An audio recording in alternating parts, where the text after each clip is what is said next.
Just So wanted you to were show off you're gonna show that car, something. right? Yeah, I want to see it. This is one of my favorite toys. I had diecast. It is a Zenki S14. Is that an S14 Sylvia or a 240SX? It's a Sylvia. Uh, so welcome back, listeners, to the Real One Garage podcast, the podcast where we keep it real. I'm your host, Jamal. Of course, as you guys know, there's no hype, no gatekeeping. We keep it to relatable car topics with real people. Today, I have a guest on, a longtime friend. I've known him for, I think, over 20 years now. We basically got in the car game together, but at separate times. And we have a mutual interest, JDM cars. His name is Season Young, and he's still into JDM cars up till this day. Let's welcome, Hello, let's hello. have a round of applause. Hello, welcome. That's too much like some other podcasts. Just joking. Welcome, Season. How you doing, buddy? Thank you, thank you. It's good. Thank you for having me and inviting me. Of course, buddy. So, I just want to keep this podcast episode very candid. You know, I don't like to put a lot of fluff in things. I want people to really be able to relate to what we're talking about. So it's just simply a car chat. I know you from, I believe, I know you from the S14 crew back in the day, and that was back Yes. in 2006. That's when I first met you through my friend Mike, who also had an S14 240SX, and he was the one who influenced me in getting my first vehicle, which was my RPS 13 240SX. So I'd like to know what started you in terms of your car enthusiasm and getting you interested in the automotive world. I actually started off with, I would say, anime and Initial D influenced me a lot. I loved the JDM cars, and my first car was a 1990 Celica. A Celica. You were a Toyota owner at first, huh? And then after that car, I got a 1995 240SX. Okay. What? Just curious. What inspired you to get the Toyota first? I was actually a toss between the S13 or the Toyota, but the Toyota was, I would say the price was cheaper, and the the front end was more round, sleek design compared to the 240 was more sharp. So I went with the cheaper option. Yeah. They So both had you, pop-up lights back then, so yeah, I was about to say. yeah. I was gonna That say, was was the retractable lights one of the most features of the car that drew you yeah, of in? course the pop-up lights are still one of the most coolest things about the cars now. It's rare to find them now, especially on the only few cars that you see usually retractable lights on are SXs or 240 SXs, and Celicas you see every now and then. But I'd say the more popular one nowadays that you see, which is the on the higher end of things, are the NSX. NSX, yeah, or old Corvettes.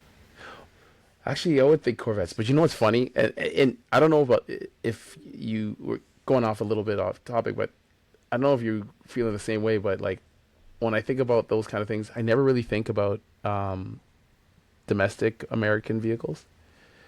I always like, and there's so many too. Like I can even think of Yeah, like the Ferraris and um, the older Corvettes, like the Stingray.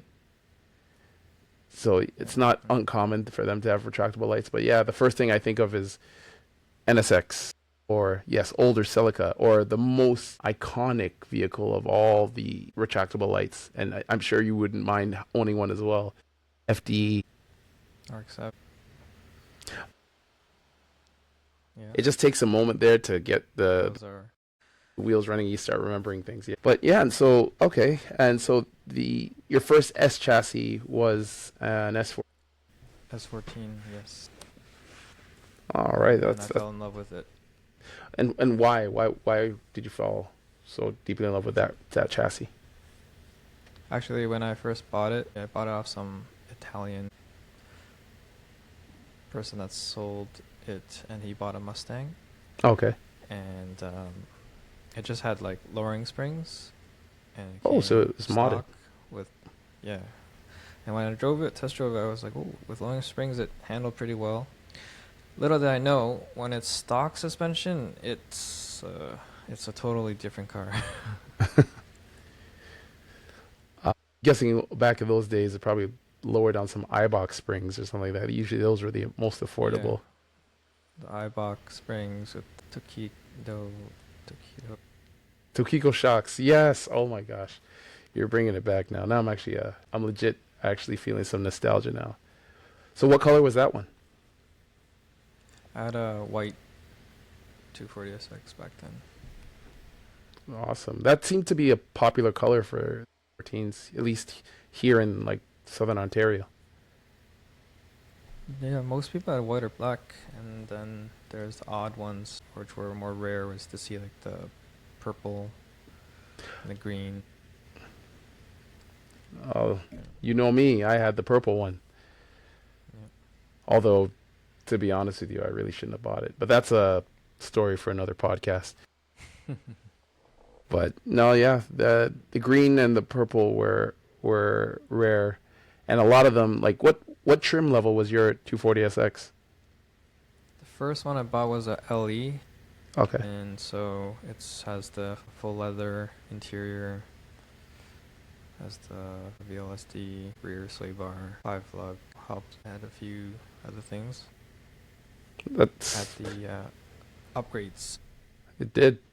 I actually I think that's the reason why I was drawn into the 240 scene, especially when I saw the S14 because of our mutual friend Mike, because he had the same model as you and trim level.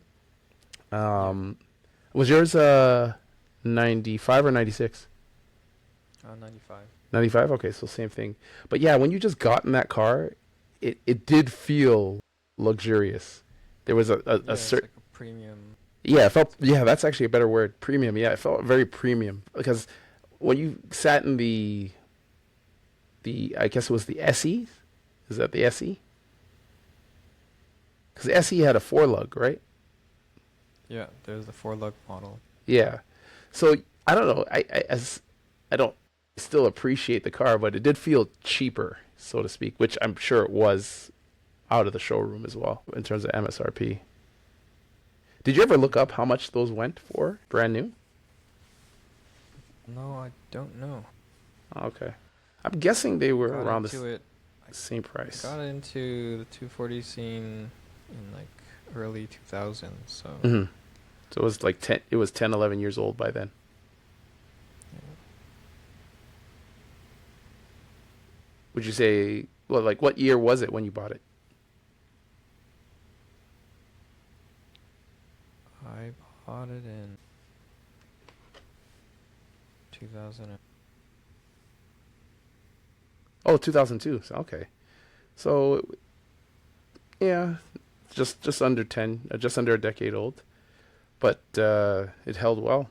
It held well for, and I guess things were had dropped fairly cheaper back then in terms of used vehicles. They weren't things didn't hold the value as they do now.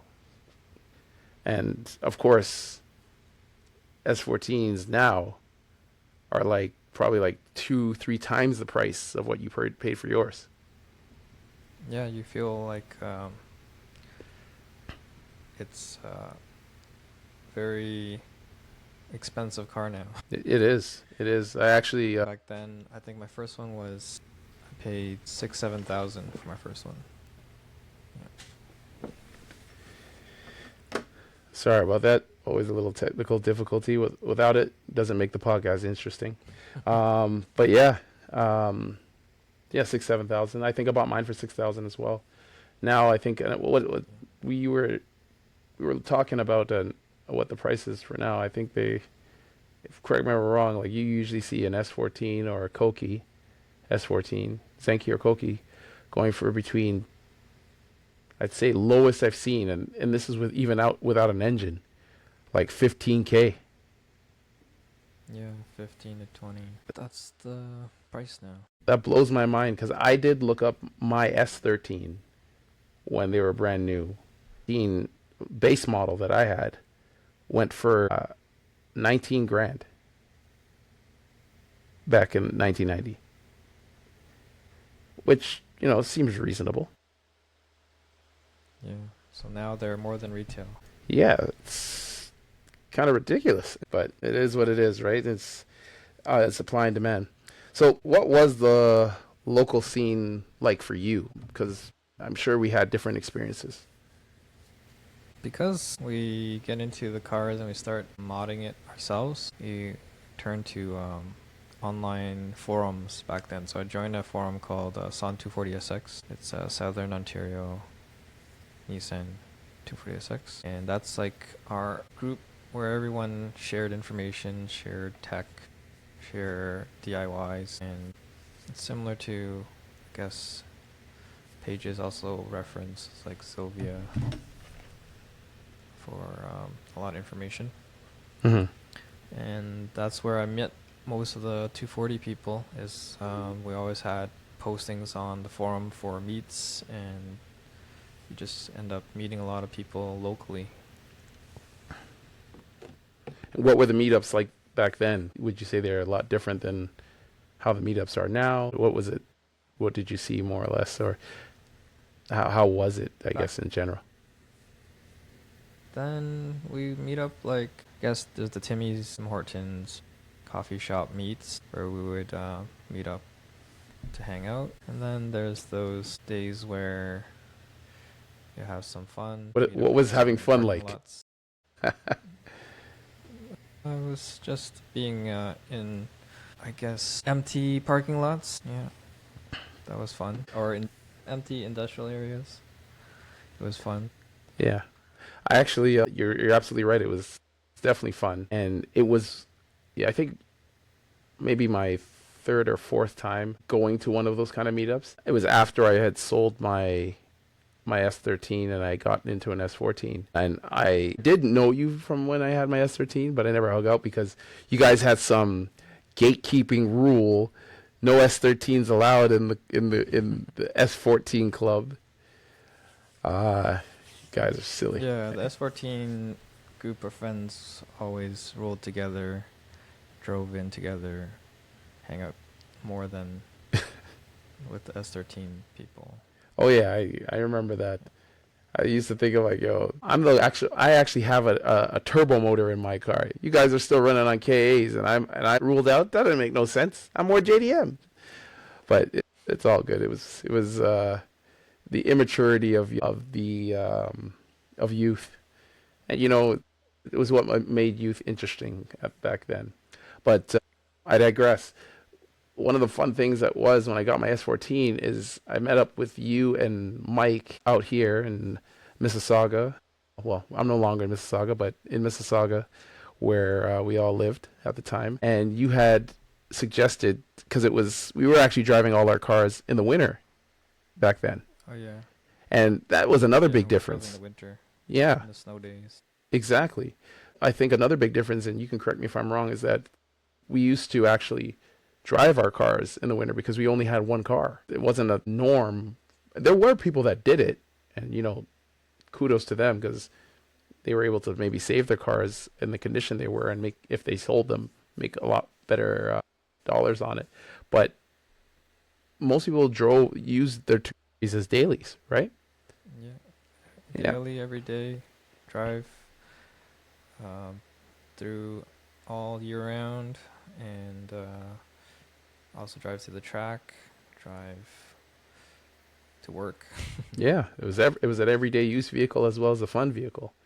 And but I remember specifically, you had taken myself, Mike. I don't know if there was another person that came, but I know it was just you, myself, and Mike, at the very least. And you took us to a place out in Milton, and this is where it was like an industrial area, and Milton hadn't been built up nowhere near to the point as it is now, as a suburb. It was mainly just industrial areas, and I remember it was an industrial loading dock area. Had a whole bunch of doors, truck doors to load trailers.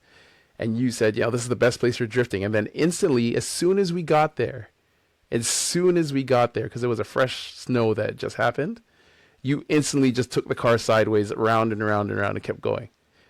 And then got out your car and you said, what are you guys doing? This is why we're here. And so I started trying to just do donuts. I felt like the most elementary school drifter ever, because I felt like I couldn't get the car to move the way your car was moving. You were really into drifting, and you had perfected that in terms of your style of doing it. It definitely is. What we did a lot since we have snow is like we just snow drift. Whenever there's a snow day outside, you just go out, drift around. It's not the right thing to do legally, but we were young and we were having fun. We would do it in places where there's nobody though, so there's like, big empty lots. Yeah, it would be our own version of a level of safety for a sort of outlawed activity, right? Yeah, it's just big industrial loading dock areas. It's like endless paved, and then there's nothing really to be dangerous if there's nothing. It's so wide, there's nothing to hit. That's exactly the truth. That's the truth of the matter. So I did want to ask you, because you mentioned forums earlier. How important were forums? And I guess even like magazines, like, sort of like this. This is more of a Japanese magazine, but something along like this, tuning magazine. How important were these back in the day to you and to the scene? Yeah, I had some subscriptions at first, but they were getting expensive, and then I would read some in the convenience store. I think we all did that. Just stood in the convenience store or Shoppers Drug Mart and read the Shoppers latest. Drug What Mart. magazines were most popular with you? I think Modified Mag, Super Street or something. Super Street. And you said Modified Fast Mag Mag. too, right? Yeah. Seeing if I still have a copy of that. I don't think I do anymore. Yeah, those are some of the older ones. Yeah, those were good. Definitely good. I think magazines were great. Forums were a way, I think, and you could correct me if I'm wrong, I think magazines, for me at least, were a example of what it was possible to achieve with the cars. Because I did look on the internet as much to see what they were doing out in Japan. And also, if you even tried to look up a Japanese website, it wouldn't load properly. It'd be all in like wingdings and shit. Yeah, On your our internet wasn't the best to load everything. Exactly. Auto translate. Exactly. But magazines were inspirational. It was definitely like you see all the craziest rides and builds through magazines.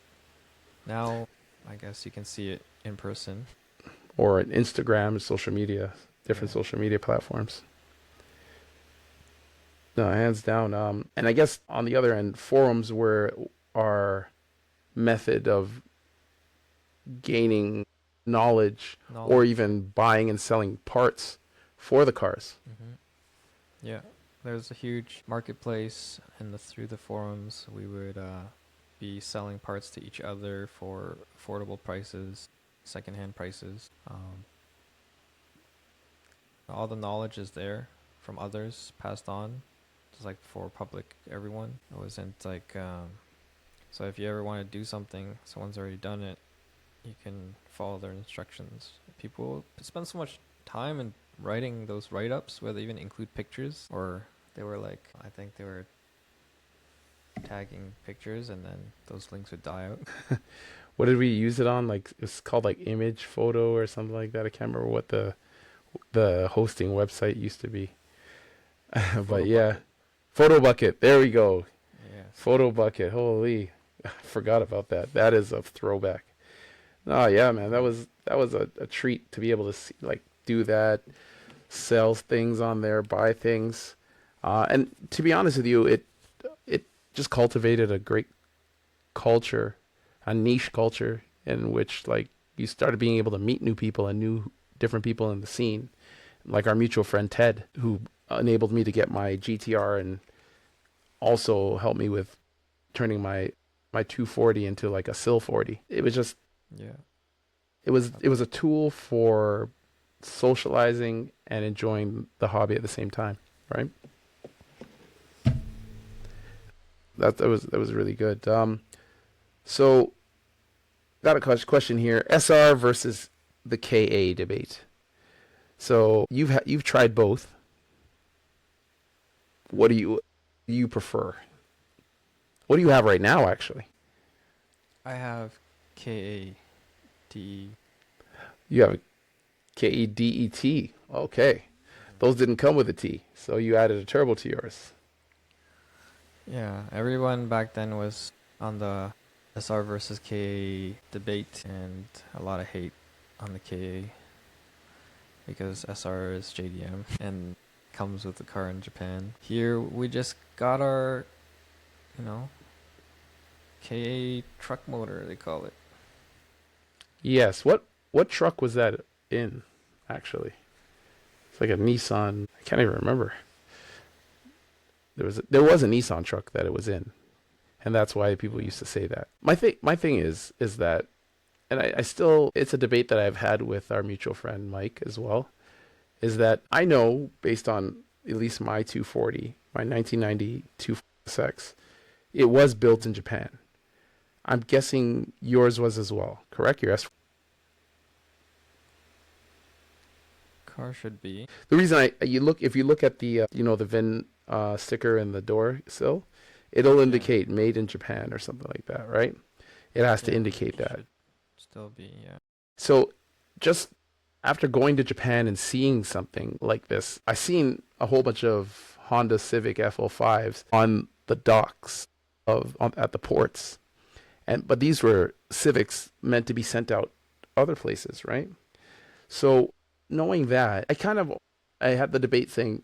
Mike would always say that the 240 is a USDM car and the 14 Sylvia is a JDM car, which it does hold some water because the Sylvia with a lot of its specifications were never released here for the 240. Mm-hmm. But at the same time, technically the 240s were built in Japan, so they're still Japanese. They're just Japanese cars made to U.S. North American specifications. Yeah. So I don't think I could think that as well, that maybe even some of the engineers who are making the 240s are like, haha, you guys are getting the naturally aspirated motor. We're gonna keep the aluminum SR turbo motors here. But I've never said this out loud. The KAs are technically stronger. They're built stronger because it's a cast iron block, right? Yeah, and it's 2.4 liters. Yeah. While the SR is an aluminum block. And there were NA SRs as well. Yeah, but I and I heard it on a YouTuber recently. Apparently, the SRs were nicknamed the glass motor. Glass motor. And it's funny because it's nicknamed two things: the glass motor, but it's also called God's motor. So it's kind of a paradox in itself. It never really made sense to me, especially more recently. I wanted to ask, what or who or what influenced you in two things? Mm-hmm. How you built your car, because this is not your first S14. You've had two, right? Yeah. This one here is my current. Your current one? Yeah. And secondly, it's not white anymore. I actually like the green, to be honest with you. It sets it apart. Green blue. It's a green blue, so it's like a mix? Okay. Yeah. By their code, it's a blue car. Oh, wow. I didn't know that. Okay, good to know. But, so yeah, what influenced you what or who influenced you to build your car in the way it is, and who or what influenced you in terms of getting into drifting? Because I know drifting was a big part of your leisure activities in terms of cars. Um, so how I started modding my car is just little parts first. Like my car was manual, but it just had lowering springs and nothing else. So you gotta start off with the little upgrades like short shifter, and then you buy little things like I bought some emblem, like JDM emblem, to make your car look a little different than everyone else. Little things like cold air intake, exhaust, and then from there, it's whatever you can save up to buy, because back then you're just working your minimum wage job. You gotta save up months before you can buy a big part for your car to upgrade. Yeah, it wasn't easy. You're hands down right about that. And in regards to drifting, what influenced you to get into drifting? Drifting was just, you watch Initial D, you watch Drift Bible, you see all the videos online, and then you have a 240, you're going to try drifting. And at first you just practice a little kick out on a little turns, and then try to drift in like open parking lots. And then once you get the hang of that, then we went to the track. So that's when we started to get better, is when we went to the track. A bunch of us that S14s all went together to drift on the track often. One of the tracks we went is Shannonville. Yeah, dangerous track to drift on. Yeah, there's a wall. The not only the walls, the runoffs weren't the greatest. Yeah. we know our, Flip your car. yeah, we know a friend that unfortunately that happened to. So yeah, you have to be careful at which track you're attempting to go sideways at, because and I'll be honest, even just overcooking turns, sometimes you could, depending on the track, it could be particularly dangerous for your car. And especially nowadays, like before, it seemed to were in abundance, so you could potentially replace your car. And affordable. Nowadays, you do So this you can and replace it. yeah, you're going to be crying for a long time, for sure. I remember back then in track days, people would like be on the first track day and they'll crash a car. Or I remember there was some younger drifters coming into the scene and they flipped their car, but then they'll just buy another one. It's not like you couldn't swap all the parts over after you buy another one. S13s were, I think, 3,000 back then. So I bought mine for crash it. $1,700 Canadian. Yeah, 1,700. Crash it, buy another one, swap all the parts over, do it again. It was in abundance. And just going back to what we talked about earlier, I do think a lot of the reasons why we don't see them in abundance anymore is, or at least as nowhere near as much as we've seen it before. It's not only just because people crash them, I think they just rusted out because of people driving them year round as a daily driver. They just couldn't handle the winters and the amount of salt that we throw down here, especially when you don't rust proof. And people very rarely rust proofed back then, in my opinion. I didn't learn about everyone doing that until later. Too. Yeah, so that was a big part of it. So I'm not going to keep you too much longer. Just as we close out here, I just had a few rapid fire questions for you. All right. So don't have to overthink it. Just, say what comes to mind as quickly as you can. So I think we answered some of these already, but we'll still go with it. So SR or K? K. Zenki or Koki? Zenki. Street or track? Track. Favorite wheel ever? This is not a rapid fire. Every wheel ever. There's so many wheels. You cannot choose just one.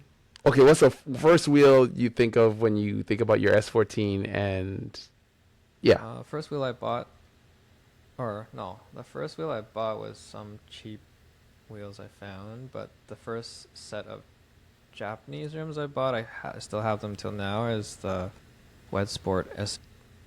Oh, those are nice. Yeah, they're Those are nice. bronze They're color. bronze, right? Yeah. Yeah. Yeah, those are really nice. Okay, and mod you'd never do again to a car. Mod I would do again. I think not that you won't do it again, just don't cheap out on mods. And okay, what mod Buy would you not the cheap out on? parts one time. Like suspension parts, like you're gonna have to buy it more than once, and then you might as well save the money and bought it once the first time. The buy once, cry once No. mentality? Yeah, exactly. Was there a particular suspension Like, brand yeah, you I bought regret? some eBay multi-links before, and Oh, okay. they're not as strong. Definitely not built for drifting. No. And Oh, so after that, I bought only beefy suspension parts. okay, that's cool. Yeah. Cool. Um, I got two things last, two final questions for you. But thanks for answering those rapid fires. So, one lesson you would give to car enthusiasts, young car enthusiasts now that are trying to build their cars, what would that be? Other than don't cheap out on parts that you just said, something a little different. Yeah, don't cheap out on parts and build it to, I guess, build the car to how you make it personally you in a way. I think back then everyone was expressing themselves and how they mod their car is different. Now I see a lot of trend building, so everyone follows latest trends and then buys the same parts, makes the cars all look the same. So this is a copycat of a copycat. Like more or less, there's no differentiating features to it. Everyone's kind of got the same thing. Yeah. Yeah. Yeah, No, back that's then it seems like everyone was expressive differently. You'll see even like Honda Civic having like Lambo doors, or they would open their trunks sideways instead of normally. Like I remember that. Holy shaved door smokes. handles. You'll see like all this custom things, and then now it's just people want to add on wide body fender flares. Is like very similar types of mods. Yeah, I just with that whole trunk sideways situation, I completely forgot about that. And you know what's funny? I used to think that was kind of whack, but now that you mention it, it was unique, and I think that was something that you actually seemed at an early age took heed of. That Yeah, I yo, think that you see in Fast and Furious, you see that in like yeah, the first movies, like all those type of mods. yeah, people really made their car to their intended taste. It wasn't just, I guess you could say, somewhat cookie cutter, right? No, that's really good. Okay, and let's see here. If someone wants to build an S chassis the right way, what should they understand first? To build the S chassis the right way should be build up the suspension and brakes before you put down the big power and power mods. So always build it to handle what's gonna come, and then you can stop. Or else you have 400 horsepower and you can't stop.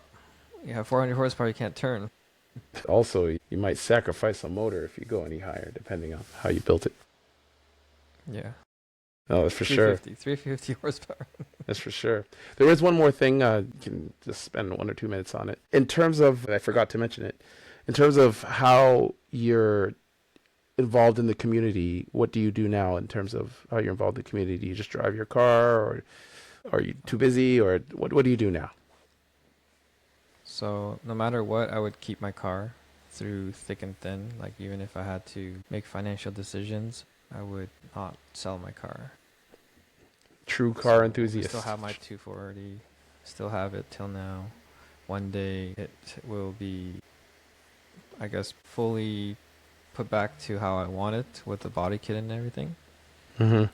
Um, but if I don't sell it, then I won't stop that, I guess, that dream. And what I do now is work, but I also run a bubble tea store, and in order to keep the car passion alive, even though I'm busy working, we run a car meet at the bubble tea store. Awesome.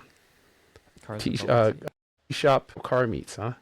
What's the Yeah, what do you call it? Is there a name for it? it's cars and bubble tea. You can't go wrong. It sounds like the two best combinations: seeing cars and drinking bubble tea. Sounds Yeah. delicious and entertaining at the same time. That's wicked, man. Thanks for as we wrap up here. Is there any way people can see how your involvement? Any socials you'd like to shout out? Yeah, IG. You can check out Cars and Bubble Tea. It's not just me. It's like my sister and my brother-in-law. We all kind of run the page and promote the local scene, local cars. So you'll see a lot of Japanese cars that come out with the same type of passion, and then there's still a lot of different variety of Japanese cars come out too. Yeah. I actually stopped by it because I work right beside it, and then on those Friday nights,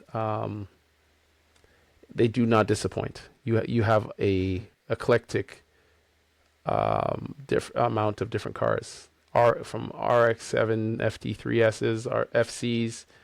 I've seen multiple GTRs, 35s, 33s, 32s, and yes, a All whole our bunch of favorites.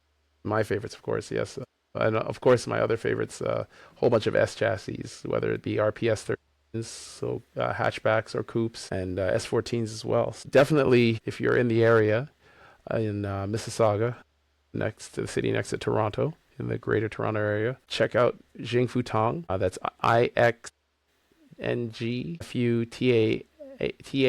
Is that correct? Yeah, Xing Futang Jing is Futong. And the Friday night store, and at 8, right? Is it 8 o'clock? you usually have people come out 8 till late, and it's Friday nights, Cars and Bubble Tea. Yeah, just keep it respectful, guys. No burnouts, no two steps, nothing like that. We want to keep these meets going, and don't want any disturbances for the public. We just want to check out some cars, enjoy some bubble tea, and enjoy good company. Well, season Mature crowd. oh yeah, mature crowd only, please. If you're doing any of those that takeover nonsense, you take that shit somewhere else. And by no somewhere else, I mean not do it at all. But yeah, man, thanks for coming on. I really appreciate it. You've really kept it real and kept it really grassroots. As I said, this podcast is about relatable car topics, honest opinions, no hype, no gatekeeping, just the realness. That's why it's the Real One Garage. And just want to thank you for coming on, man. Thank you for having me. All right, next time maybe we'll have it round 2, and we'll maybe talk more about one of the meets or some other car topic. Sound good? Yeah, thank you. All right, thanks, bro. Let me show you one quick. I just stopped the recording.